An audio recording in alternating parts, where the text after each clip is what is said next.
This is Coco of the Coco and Lefty Show, episode 23, part 3.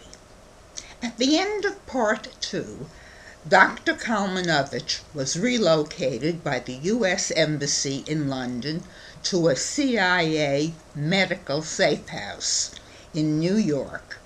At the safe house, he was debriefed, and all of his experimental data and chemical formulations for the restoration of dead tissue to life without the use of cloning or embryonic tissue collection were recorded. Then they proceeded to provide a series of electroshock treatments until the doctor, who would have no recollection of his former life. He seemed to have no recollection of surgery or ballet, and would only dance occasionally. Here you can see him dancing.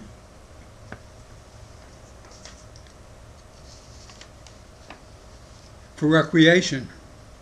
And then they implanted an English language chip in his brain, and he was able to speak English very well. Interestingly, he recalled only one Russian word, smetana, which means sour cream. Very strange indeed. With some surgery to change his appearance to protect him from Soviet agencies, and with introduction to American customs, although still somewhat unsocialized, he fit in quite well. He was provided with undercover jobs, and they changed his name to Jack Kalman, and introduced him to a girl named Pearl Hausman, who was also from a family of Eastern European Jewish descent. Jack and Pearl married, and in 1935 their first child, Shirley, was born. Do you see the plot thickening? Shirley has become the Coco of our show. 4 years later, they had a son who grew up to be, like his father, a doctor, although his interest in surgery was only skin deep, and he had no interest in or talent for dance. Jack worked as a foreman at the Brooklyn Navy Yard during World War II in an anti-sabotage unit.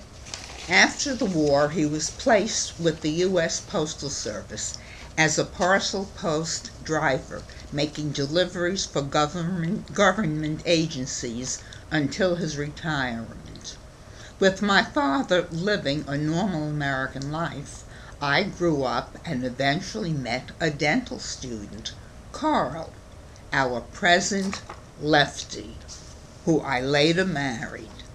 My parents approved of him because he passed our family test. We had a Cocker Spaniel named Coco, who would bite my dates when they came to my house.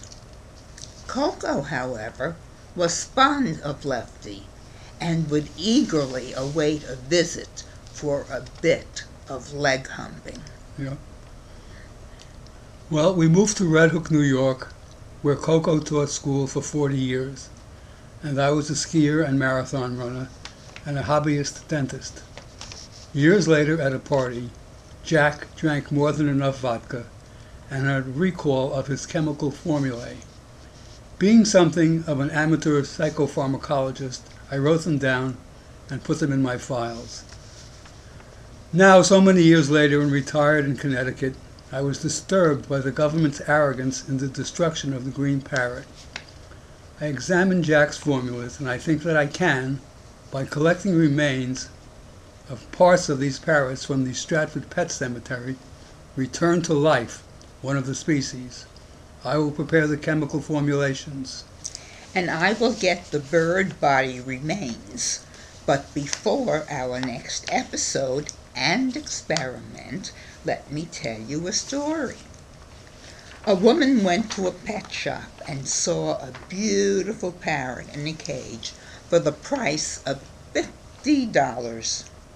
"Why so inexpensive?" she asked the owner.